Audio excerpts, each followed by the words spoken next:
Your fish finder is not broken. It is doing exactly what you told it to do. And in August, exactly what you told it to do is paint over every bass under your boat. There are 6 faults on your screen right now. Not one is a hardware problem. Not one costs $1. Every one is a menu. And there is a man at the tackle counter who needs you to believe otherwise. He will point at a forward-facing transducer costing $2,499 and tell you that is why your August has been quiet. He is not lying. Exactly. He is selling. Here is what is actually happening under your hull. In August, your lake is stacked in layers, like a cold garage with the heater running. Warm water on top, dead water on the bottom, and a thin band between them where nearly every fish is trapped. That band shows up as a faint gray smudge, and your machine is configured, from the factory, to erase it. Keep the words density line in the back of your mind. At fault number 1, that phrase changes everything. By the end of this video, you will know the 6 faults hiding your fish, the 4-minute fix that clears all 6, the button path on Garmin, Lowrance and Humminbird, and where the bass have gone as August runs out. Stay for number 1, because number 1 is not a setting at all. It is the reason the other 5 matter. But first, think about the last 6 weekends. Gas in the tank. 4 hours out. A blank screen and a story on the drive home about how they were not biting. They were biting. They were 22 feet under your hull and your unit painted over them.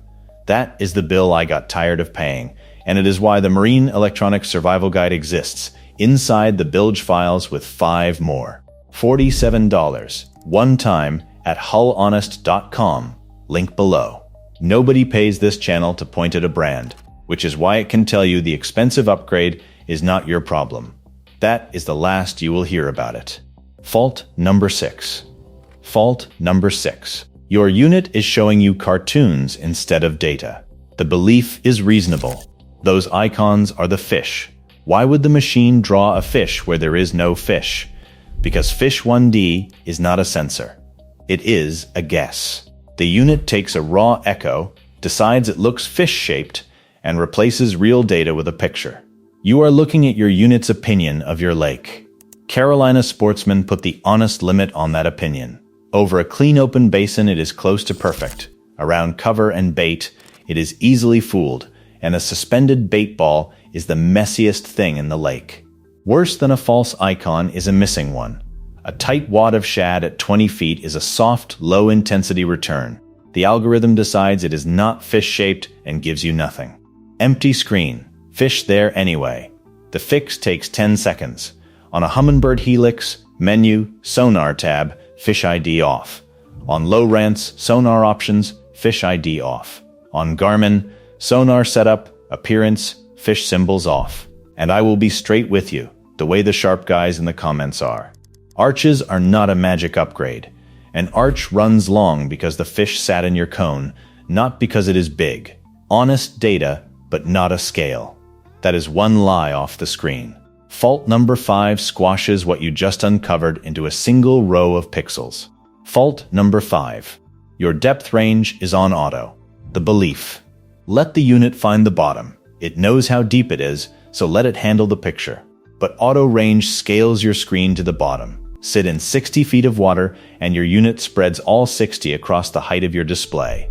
The top 30 feet, where every bass in August actually lives, gets squeezed into half a screen. 2 fish hanging 3 feet apart share one row of pixels and merge into nothing. It is a tape measure somebody crushed to half length. Every number is still there. You just cannot separate them. So stop showing yourself water you do not care about. Set your range manually, 0 to 30 feet, or just below that gray band. Now 30 feet fills the screen and target separation roughly doubles, for free. On Lowrance, that is sonar options, depth range, manual. On Humminbird sonar tab, max depth. On Garmin, it is range, off the sonar view. And yes, you lose sight of the bottom. In August, that is not a loss, and fault number 4 is about to prove it. Fault number 4. Your sensitivity is on auto, and auto is tuned to hide the exact thing you are hunting. The belief. Auto means the factory engineers said it correctly, and they know more than I do. They do, but they did not tune it for you. Auto is built for a clean, average picture across every lake in the country. A faint density layer is neither clean nor average. It is a weak return, and Auto reads weak returns as clutter and turns them down. This is not my theory. It is Humminbird's own support documentation. Their guidance on seeing a thermocline is one sentence, and it says to increase the sensitivity in order to view a weaker sonar reflection from it. The company that built your unit is telling you the default will not show you the line. So take it off Auto and push it up until two things appear: a faint horizontal band in the column and soft cloudy returns that were not there before. That is your thermocline. That is your bait. Now the honest part. Nobody publishes a number here. Not Garmin, not Lowrance, not Humminbird. There is no plus 15% that works on every lake, and I will not invent one and read it to you like a spec. Push up until the screen snows, then back off until the snow clears and the band stays. Do it once on your home lake and you are done forever. I tear this industry apart exactly like this every week, and the list of things they would rather you never found in a settings menu does not get shorter. Subscribe and you will get the next one. Fault number 3 undoes fault number 4 while you are watching. Fault number 3. Your filters are painting over your fish. The belief. Noise rejection and surface clarity clean up the picture, and a clean picture is a good picture. But those filters do not remove interference. Team Calibri, who publish some of the most detailed Lowrance setup work anywhere, describe it exactly. The software identifies the pixels it decides are noise, then paints over them using the colors of the surrounding pixels. The interference is not gone. It is covered. That is painting over rust. A faint shad cloud and a patch of electrical noise look nearly identical to a filter, so the filter takes both. You turn sensitivity up in fault number 4, and the filter quietly takes it all back. Turn noise rejection off or to its lowest setting and surface clarity to low. On Lowrance, those sit in the advanced sonar menu. On Humminbird, helix, menu, sonar tab, then right arrow for surface clarity and noise filter.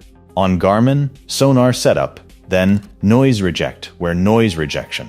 Surface noise and TVG live together. Now pull back, because the pattern is the whole video in one line. 6 was your unit drawing conclusions instead of data. 5 hid data in compression. 4 turned it down. 3 painted over it. Not one is a broken part. Not one costs $1. Every fish you missed in July was hidden by a menu, not a malfunction. And I already know the sharpest thing being typed in the comments, because it is a good objection. My lake does not even have a thermocline. You might be completely right. The Missouri Department of Conservation states plainly that shallow ponds may never truly stratify. The fisheries biologist Hal Schramm sharpens that for reservoirs, high flow-through systems, like the Tennessee River hydropower lakes, may not stratify at all, and a navigation channel churned daily by barges will not either. Current mixes the column faster than the sun can layer it. But read the rest of what he says. Large coves off that same channel may stratify even though the channel does not. So, run fault number 4 on the main channel. Then again in the back third of a deep creek arm. One of the two will show you a band, and finding out takes one afternoon. Fault number 2. You are using the wrong beam for the job. The belief. Wider beam, more coverage, more fish on the screen. But the mechanism is geometry, and it turns against you fast. A typical 200 kHz beam is narrow, 10 to 20 degrees. 83 kHz opens to around 60. 50 sits between. Run a 20-degree cone in 60 feet of water, and the circle you cover is about 21 feet across. That is a flashlight in a dark garage. Back up and the pool of light gets bigger, and everything in it gets flatter. A tight school of shad at 25 feet through a wide cone averages into one gray blob. Through a narrow one, it separates into individual fish. Lowrance's own guidance is to run 200 kHz for detail down to about 200 feet, and only drop to 50 when you truly need to see deeper. Garmin says the same about CHIRP. Sweeping each pulse through a range of frequencies gives better target separation in deep water. So for suspended August fish under the boat, You want the narrow high-frequency beam, or CHIRP set high. You are not searching anymore. You are inspecting. Which brings us to fault number 1, and the density line I asked you to remember. Fault number 1. You have been reading the bottom, and the bottom is the one part of the lake with nothing in it. Here is why that gray band appears at all. In Humminbird's own words, because the density of water changes with its temperature, the sonar signal reflects off that change in water density. That reflection is the thermocline. It is not a fish. It is not interference. It is a wall. Below that wall, the water is sealed off. No wind, no mixing, no oxygen coming in, and everything that dies down there rots and eats what oxygen is left. The Environmental Protection Agency puts hard figures on it. Below 5 milligrams per liter of dissolved oxygen is stressful for fish. Below 3 is too low to support them at all. Below 1, you are in water, usually devoid of life. The behavior lines up. Largemouth need oxygen above 5 milligrams per liter. Avoid anything under 3, and do not begin dying until it drops under 2. They leave that water long before it turns lethal. In the journal Ecology of Freshwater Fish, French and colleagues put juvenile largemouth into simulated low oxygen conditions and recorded a drastic drop in feeding, in handling efficiency, and in time spent below the thermocline. They did not eat less down there. They refused to stay. Put the halves together and you get the squeeze. Above, the surface is too hot. Largemouth sit best around 77 to 84 degrees Fahrenheit, and a mid-August surface runs past that. Below, the water is uninhabitable. What is left is a band 8 to 20 feet thick, and everything is inside it. Kenyon Hill, the Bassmaster elite angler, describes it exactly. A channel swing 60 feet deep, with shad and bass holding over it at 25 feet, right where the thermocline sits. Nobody is fishing the bottom of that spot. There is nothing there. And now the myth you will hear all season. People say bass never go below the thermocline. That is very nearly true, and never is still too strong. The French study showed reduced feeding down there, not zero. In very clear lakes and over bait schools worth the trip, bass will drop below the line to eat and come straight back up. Take it as a strong rule, not a law. So here is your protocol, in order, next trip out. First, before you fish anything, idle over the deepest main lake water you have, and put sensitivity on manual. Push it up until you find the band, and note the depth. Second, set your range manually, 0 to about 5 feet below that band. Third, fish 1D off, noise rejection off, surface clarity low, narrow high-frequency beam. Fourth, stop searching flat bottom.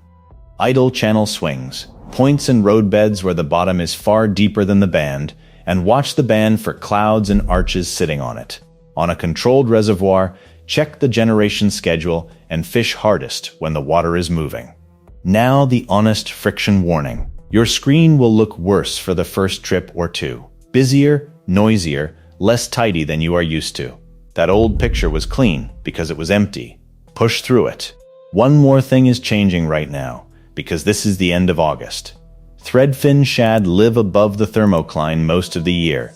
As the days shorten and the surface cools, they move, and the bass follow them into the creek arms and the backs of the creeks. Watch for that shift.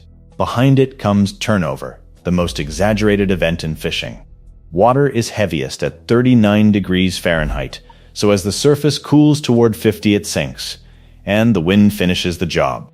Georgia's Department of Natural Resources dates that in their reservoirs to late September or early October, and tells you what you will smell: rotten eggs and river-colored water. Here is the kill shot on the idea that it wrecks the bite for weeks. Gene Gill, Land of the Oklahoma Department of Wildlife Conservation, put a clock on it. On large reservoirs, the turning over takes 2 or 3 days at the longest, and on small waters it can happen overnight. It also never happens everywhere at once. Kevin Worth, the Bassmaster Elite Pro, fishes ahead of the turning water, or runs to arms that have already come back, and Georgia's biologists add that creeks turn over last. So when somebody at the ramp says the lake is dead for a month, he means one arm turned, and that is the arm he fished. Now, where the money actually goes? Cheapest first.